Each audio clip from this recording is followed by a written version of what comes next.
आज का टॉपिक है branch account. Branch account basically head office जब ब्रांच में सामान बेचता है उसके लिए खर्चा भी करता है, प्लस ब्रांच अपना पर्सनली भी कुछ खर्चा करता है ना, तो उसका अकाउंटिंग हमको करना है। बेसिकली आपका एग्जाम पर्पज में ब्रांच अकाउंटिंग के अंदर में 4 मेथड बुक में दिया हुआ है। 4 मेथड में आपको ब्रांच में अकाउंटिंग करना है। पहला नंबर है डेटर सिस्टम, दूसरा है स्टॉक एंड डेटर सिस्टम,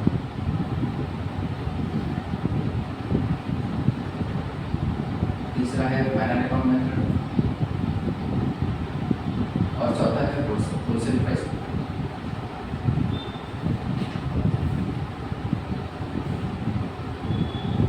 तो तुम्हारा ब्रांच अकाउंटिंग के अंदर में head office books of account maintain करेगा ब्रांच का।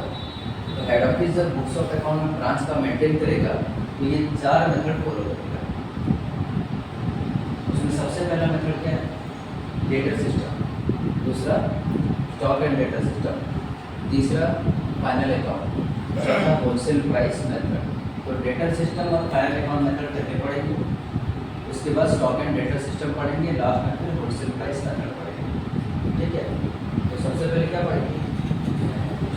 डेटर सिस्टम पढ़ेंगे। ठीक है, तो सबसे इम्पोर्टेंट है आपको ब्रांच में ब्रांच अकाउंटिंग जब करते हो तो आपको ब्रांच अकाउंट बनाने आना चाहिए। पहला मेथड फॉलो कर रहे हैं हम लोग, नाम क्या है उसका? Debtor system. इसमें हम लोग ब्रांच अकाउंटिंग बनाए। ब्रांच अकाउंटिंग को बनाए क्या क्या लिखेंगे? Step 1 true balance brought down. हम क्या लिखेंगे? और ओपनिंग एसेट्स,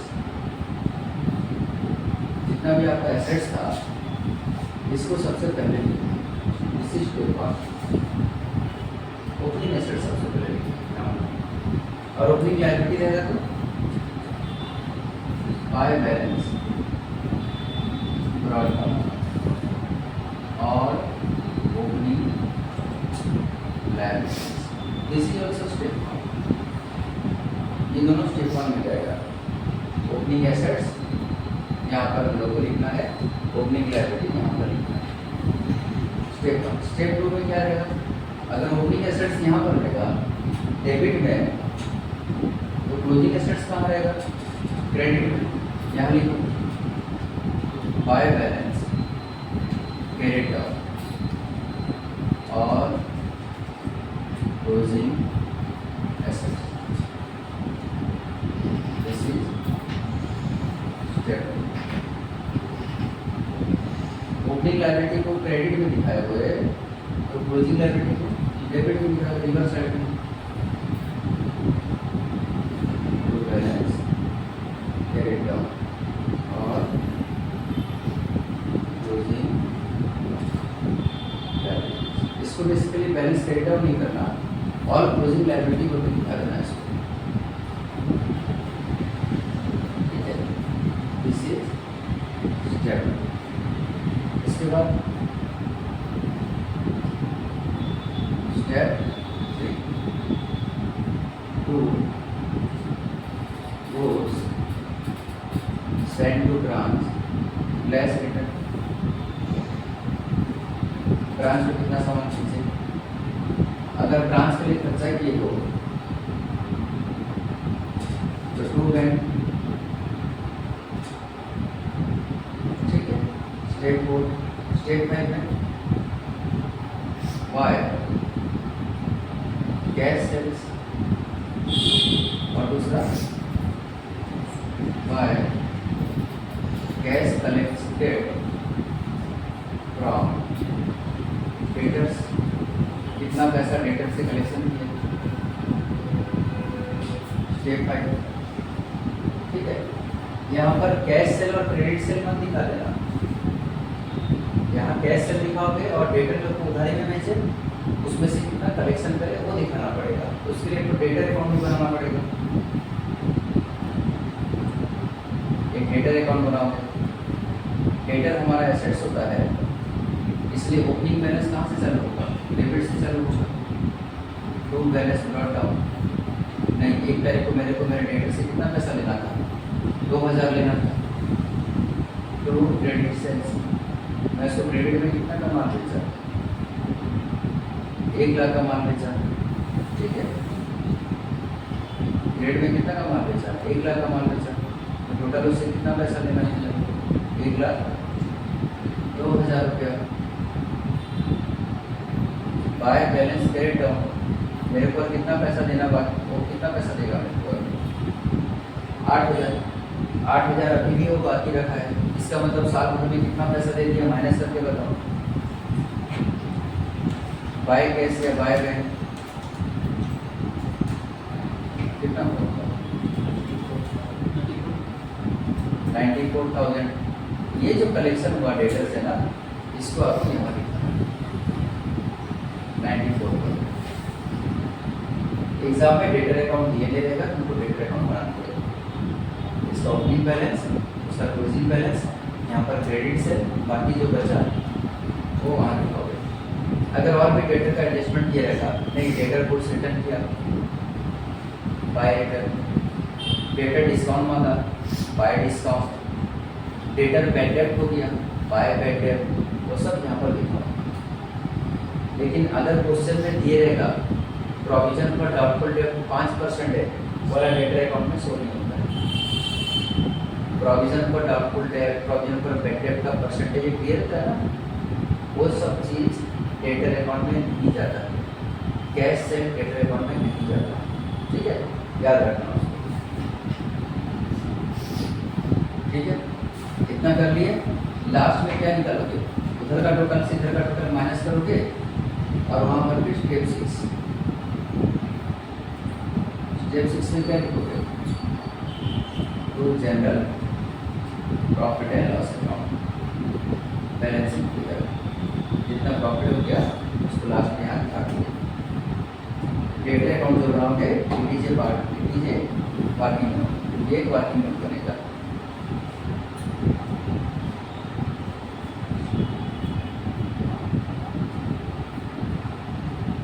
और फिर अकाउंट को टैली कर दो, ठीक है। ये फॉर्मेट है हमारा परफॉर्मेंस।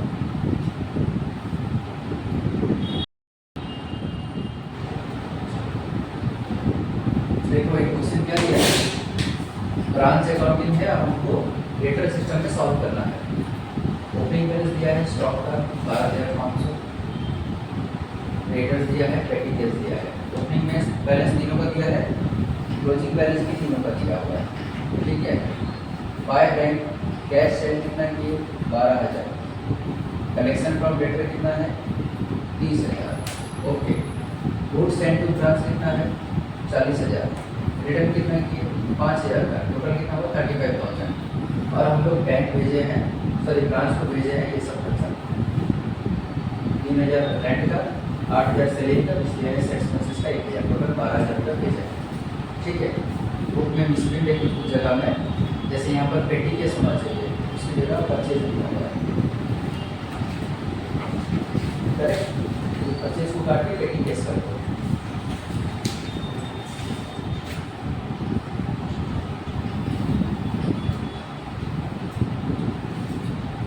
दूसरा यहाँ पर क्या लिखा हुआ है? जो ये तीनों खर्चा जो किया हुआ, रेंट, सैलरी, मिसलेनियस एक्सपेंसेस, यहाँ पर क्या लिखा हुआ है?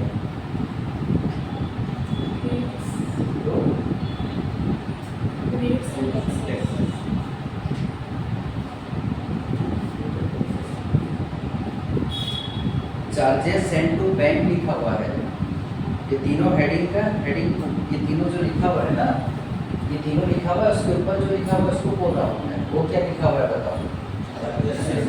चार्जेस सेंड टू बैंक लिखा हुआ है ना, उसको काट के चार्जेस सेंड टू बैंक काट के ब्रांच कर दो। ब्रांच में हम लोग भेजें ये सब चीज़,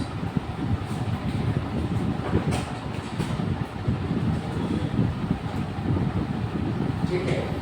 ये एक कॉमन क्वेश्चन है, एकदम सिंपल क्वेश्चन है कि हम लोग ब्रांच में खर्चा के लिए इतना भेजे, फूड्स इतना कर भेजे, ओपनिंग वाला बैलेंस दिया है, क्लोजिंग बैलेंस दिया है, और कितना हमारा कलेक्शन हुआ है। एकदम सिंपल क्वेश्चन है, स्टिल ये क्वेश्चन सॉल्व नहीं होगा।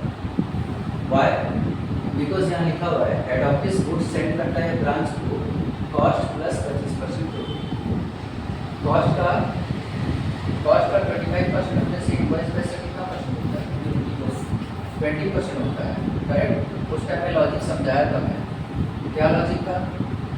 मान लो कॉस्ट है 100 रुपया, उसमें प्रॉफिट जोड़ रहे हैं, कॉस्ट का 25% होगा 25, इनवॉइस प्राइस कितना होगा 125। अब प्रॉफिट का परसेंटेज निकालेंगे, प्रॉफिट ऑन इनवॉइस प्राइस अगर लिखेंगे तो प्रॉफिट अगर 25 है, इनवॉइस प्राइस 125 इंटू 100 करने से कितना निकल रहा है? 20% निकल रहा है। दैट मीन्स अगर कॉस्ट का 25% नहीं रहेगा तो इनवॉइस प्राइस का प्रॉफिट कितना रहेगा? इनवॉइस प्राइस का प्रॉफिट रहेगा 20%। ये क्वेश्चन में आपको लोडिंग वाला प्रॉब्लम आएगा, जो पहले भी किसी एक चैप्टर में पढ़ चुके हैं। वो चैप्टर का नाम था क्वेश्चन, याद आ रहा है? 12,500 का इनवॉइस प्राइस में है, इसका 20% कितना होगा बताओ?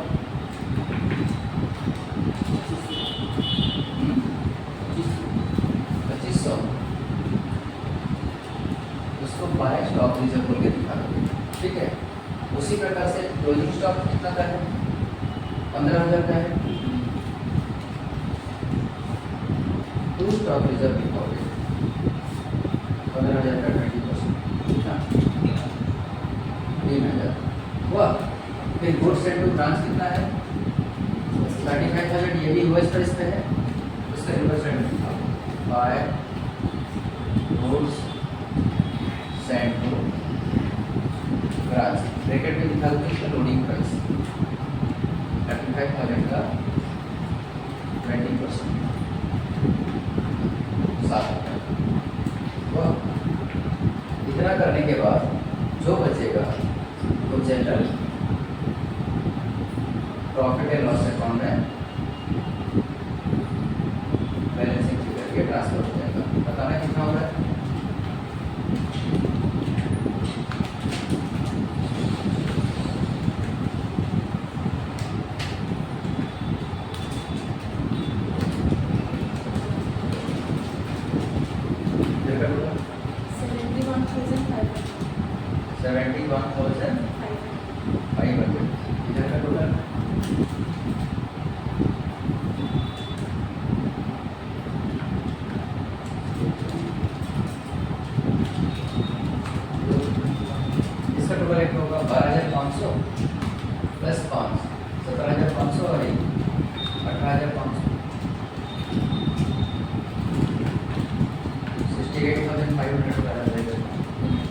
है ना।